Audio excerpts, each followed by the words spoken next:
The Elimination Chamber has been a regular fixture of WWE programming for the past 2 decades and has played a major role in numerous wrestlers' careers, though some stand out above the rest as specialists of the match type. So, in this video, my co host Thanasi and I are going to discuss these such wrestlers and determine who we believe belongs on the Mount Rushmore of Elimination Chamber matches. Now, there are multiple factors to consider.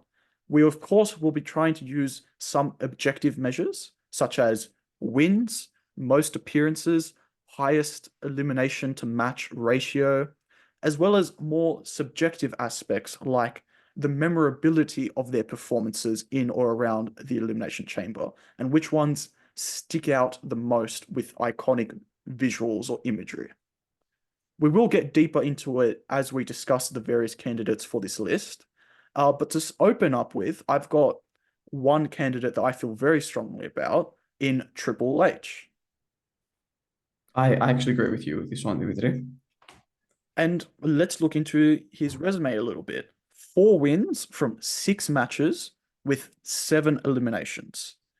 And part of that is, firstly, he was in the first 3 or 4 Elimination Chamber matches. He was a big part in all of them, especially the ones that were within his reign of terror. Uh-huh. Notably, he walked into the original one as the World Heavyweight Champion. And I want to say that as well, he competed in them at a time when the match was genuinely used to feature the top stars that were all battling it out for the world title. It was not it was not very often that he would compete in a match that was simply number one contenders. He would often be fighting for the strap, and I think this helps make his wins that much more impressive and help them stand out. But Thanasi, is there anything you want to add on Triple H's Uh, candidacy for this? I think, frankly, he has the most wins of anyone, right? So I think that actually elevates his position because no one comes close. He's got four. The next closest is three. And when you're talking about such a small number, that difference of one extra is massive. And I think he won 3 or 4 years or 3 or 4 editions in a row. He won the 2003 Chamber match. 2005 was the next one. He won in 2008 and in 2009, back-to-back pay-per-views. The only other aspect that I'm going to add in is that his ratio of eliminations to appearances is 7 to 6, or in percentage terms, 117%. So I'll explain this stat a little bit more as we go through the video a bit more, but essentially it's trying to flesh out how much of the work are you doing when you appear, or are you just letting everyone else eliminate and then you get the last elimination? So he actually does pull some heavy work. So Triple H, I think, has to belong on our Mount Rushmore. I'm going to get into another name now for the sake of you mentioned 3 wins, and another person that we have to mention, whether he's going to be on our final list is up to us. But John Cena has 3 wins from 7 matches with 5 eliminations. And I want to add in that similar to Triple H, when Cena was in an Elimination Chamber match, it always felt like a big deal because he was treated as their supreme talent. Likewise, he's won 3, but when he was eliminated from matches, it always felt like a big, massive deal where even the wrestlers had to take a moment and just pause and be like, oh my God, he's out. And I use as an example No Way Out 2009. When he was eliminated, and I believe he was the third person eliminated, you Mm. saw from Edge, Chris Jericho, and I believe Rey Mysterio, there was that reaction of, oh my God, we're going to get a new champion, and it's one of us. Like the fact that there are still so many people left, and it happened early. And I think it is partly because Cena was just presented as the top guy. I do think that he elevated the status of the Elimination Chamber when he was in it. Do you agree with me on that comment? I agree in principle. The thing is, I'll add on 2 dimensions. One is that Cena's prominence in the chamber matches was not as highly featured in that early period, that early stretch and I'm referring to that one where before it became a pay-per-view mainstay in No Way Out, right? There was like a 3 or 4 chamber matches where it was very, very brutal, like pre-PG era sort of vibes. Um, Now, part of that is because he was still quite low on the card at that point, but also what the consequence of that is later on when he was appearing more, that he wasn't able to showcase that kind of hardcore, memorable appearance, right? It was more the reason he's a big deal is because he's the golden boy of the company, as opposed to his appearances as an individual, right? That contrasts him from Triple H, because Triple H was taking a lot of massive bumps as well on the steel. We don't remember this kind of stuff from Cena, that he was the Iron Man. The other point I'll raise is, as you said, he has 5 eliminations, but 7 appearances, which means he averages less than 1 elimination in every match that he's appearing in. Which means that for him to win, as he has managed to get 3, it means he's not pulling as much of his weight as Triple H was doing the same. Who's a candidate on your list before I get into some of my others? We'll see if we share.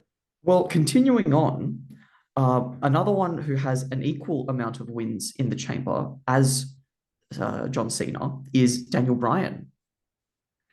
Daniel Bryan has also 5 appearances as well as 5 eliminations. So that puts him at a 1-to-1 ratio, higher than Cena, of course. He actually, I think it was his first appearance in a chamber match was victorious. That was one against Santino. So there was an interesting moment there.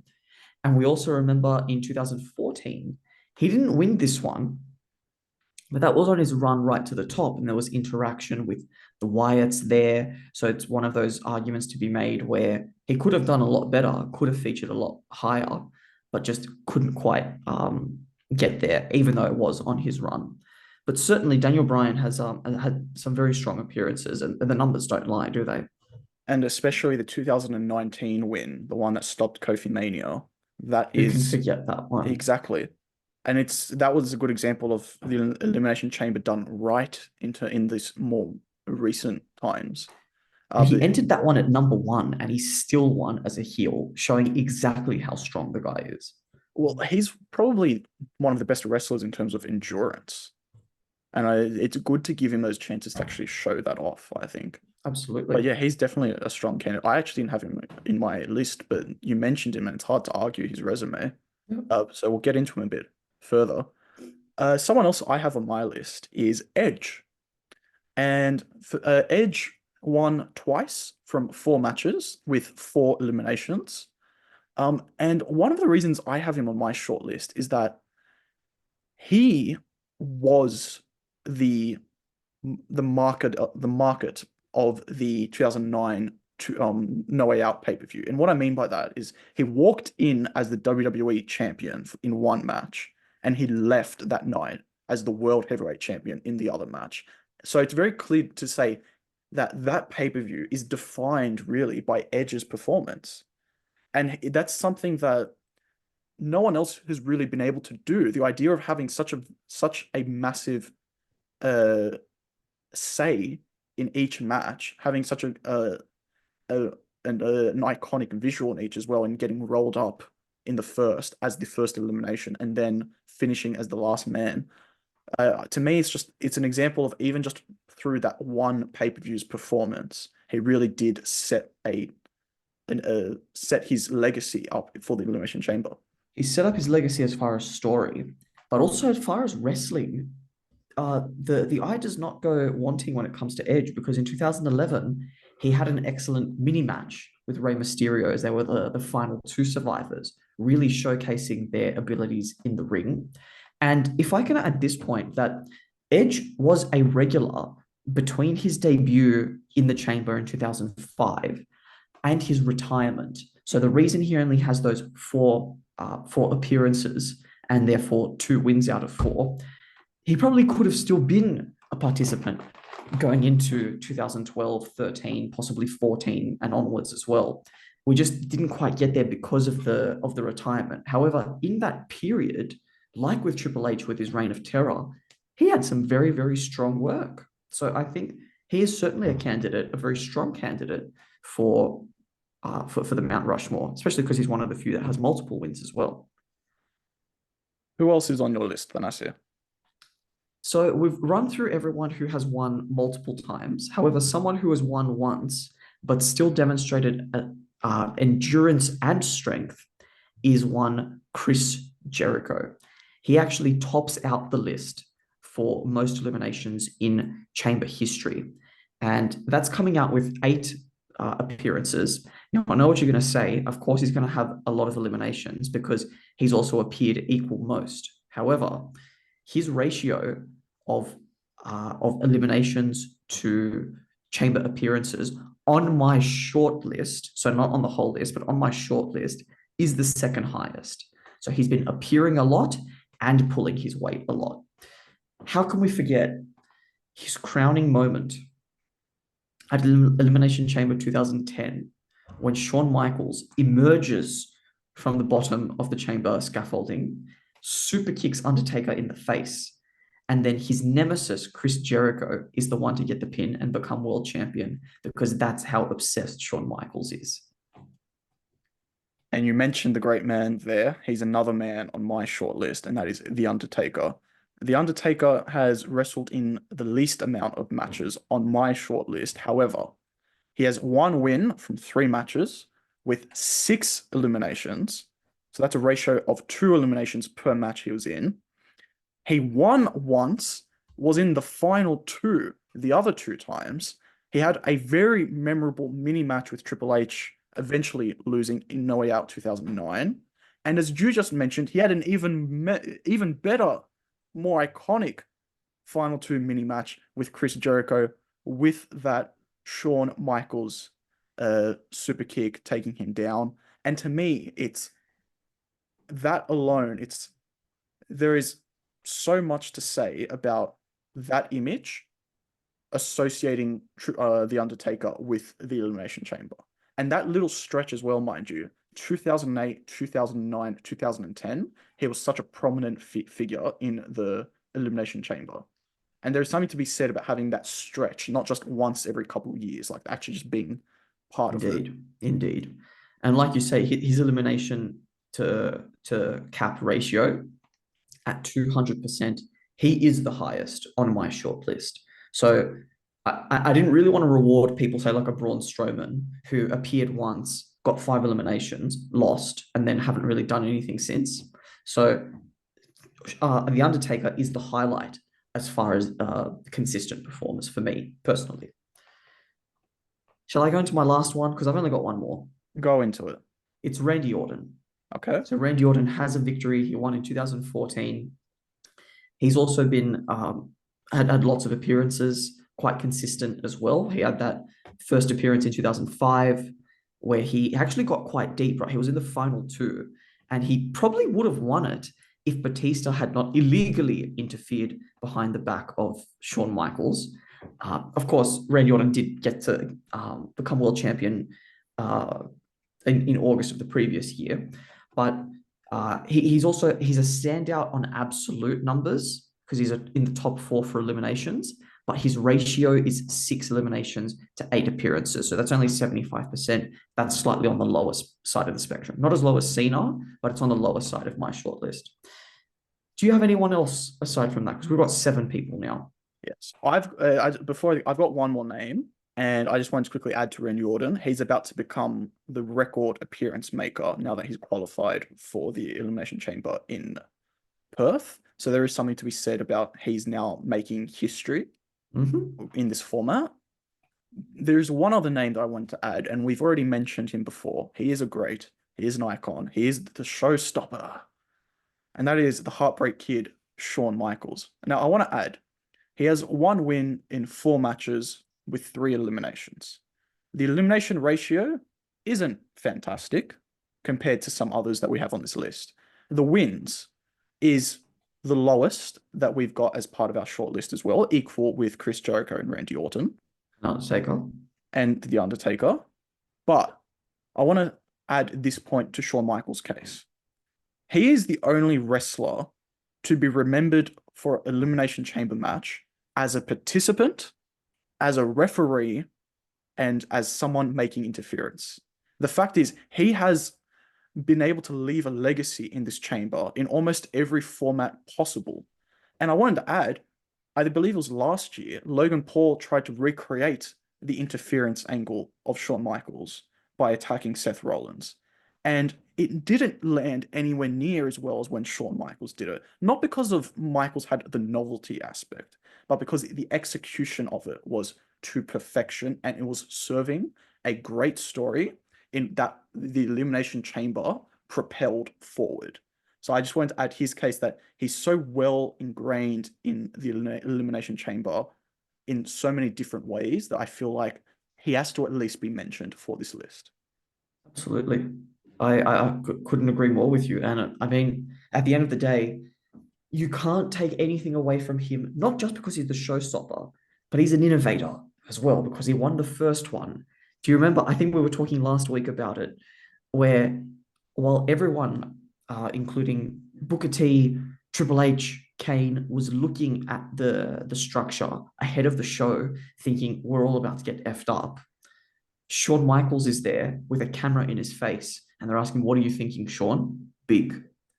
That's his response. It's big, and I want to figure out what I'm going to do with it. Right? You can see that the cogs are moving in his skull at that point, thinking, "What am I going to do with my big brain to entertain the crowd?" And of course, win this match. And he was the inaugural winner. Well, Thanasi, we now have the unenviable task of trying to shorten this list down from 8 names to 4. And I think just to start off easy, I think the Triple H belongs on the list. And to be fair, if I had to name a captain or a supreme leader of this Mount Rushmore, I think he fully belongs in that position as well. Is that fair enough to say? I certainly agree with that. He'd be like I guess in a way, the George Washington on the Mount Rushmore or something like that. Something like that. I mean, I've never really considered who the big names are, but I imagine Washington and Lincoln are probably They're considered. probably the top two. Yeah. Is there a name for you that's just like a given, must be on it? To be quite honest with you, the one that I always think of when I think of the Elimination Chamber match, or at least used to when I used to have these thoughts, was the Undertaker. He's got the most eliminations, the highest elimination to appearance ratio from our list, and I just feel that that really, really pulls him towards the top because you think of the Undertaker and you think of that domination. I completely agree. He was someone that I was worried I might have to fight his case for just because he wasn't in it as often as others. But yeah, I completely agree. I think he just, when I think Elimination Chamber, he is one of those names. And for someone to be someone that I visualize that wasn't even in the first 3 or 4, it's quite impressive. That's right. Who are some other names that you think really do stand out from the rest in this short list? My one, by virtue of most eliminations in absolute numbers and a strong conversion strike rate of eliminations to caps, I actually am thinking of putting Y2J in our top 4 as well. I think that he has had very strong appearances. He is a winner. I don't think we can include, like we haven't put anyone in the short list, the non-winners. And albeit he's only had the one, but like The Undertaker, had some very, very strong showings. And of course, he appeared in the first one as well. So you can't take that away from the bloke. I'm gonna add him in provisionally because I think Provisionally, yeah, that's fine. Because I think, especially if we're talking about the tenured performers in him and Randy Orton, I do think Jericho has it over Randall Keith. So I think we can eliminate Randy Orton from the discussion, though he's a legend. I think, look, I feel very strongly that John Cena deserves credit, but I also don't think I would put him in quite as the Mount Rushmore because I think the impact of him in the matches always had more weight when he didn't win. I'd put it this way, that he often featured because he was one of the main eventers. He didn't feature because he was in there to go give us a great show or a great performance. It's like, well, we usually have the top 6 or so of our roster in there. So we have to put him in there, felt tokenistic. And I want to add as well, 2 of his wins have a bit of an asterisk next to them because he immediately lost the title after those wins. Because Batista, I remember, beat him in an immediate impromptu match. And then at New Year's Revolution 2006, Edge cashed in on him right after. So Yep. it's essentially he's only walked out of the Elimination Chamber match once as a champion, really. That's very good logic. So let's strike him from the short list. Okay. Other names we've got to work with are Daniel Bryan, Edge, Shawn Michaels. What are we thinking with these guys? Well, to be quite honest with you, I'd be comfortable with having any two of these three in there, Along with Jericho. along with Jericho potentially. Okay. Um, I think numerically, there is a very, very strong argument to have Daniel Bryan in there because he's performed well as won three. There's definitely a strong argument there. Likewise for Edge because of his longevity, as we said, or his lack of longevity in this fixture, but his strength in that small sample, he has done well. I think, though, if I may be a bit sentimental, at least one spot of our four should be reserved for Shawn Michaels for that inaugural win, for his consistency. He's also he got the one win, but he's also made a hell of a lot of guys look great in his other appearances in 2008 and 2003, 2006, and then of course when he was the special guest referee in 2005 and he had the interference in 2010. It's not just the times he was participating or just winning. He was there in a long, long stretch of Elimination Chamber matches in a prominent position. I I completely agree with you, Thanasi. I think Shawn Michaels for me, it's one of those where it's harder to justify it, but I just feel like he is someone that needs to be in it. He just has that legacy in so many different ways with the match. So yeah, I'll put him in the third spot. And now we got to make a decision between Chris Jericho, Daniel Bryan, and Edge. And it's interesting because Jericho has an excellent elimination ratio. Daniel Bryan has a very all-round good case to make, especially as the he's got the second most wins in the format as well. And Edge, you can always make the argument that he defined it, at least for 1 year. It was all about him. So it's kind of like, what do we reward in this case? It's hard. I know that for me, I feel like there's an argument to be made that Bryan fulfills every sort of criteria, all the criteria in a just nice, well balanced way. I Others think I may. agree with you, Dimitri. So should we make Daniel Bryan our final? We're going to put Bryan Danielson, Daniel Bryan up there.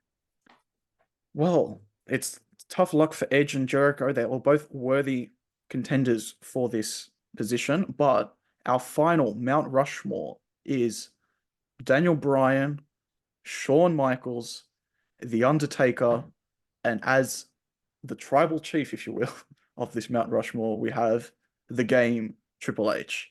Let us know in the comments who is on your Mount Rushmore for Elimination Chamber matches. Tell us if we got it wrong or if you think you agree with our picks. Let us know. We would love to hear your thoughts.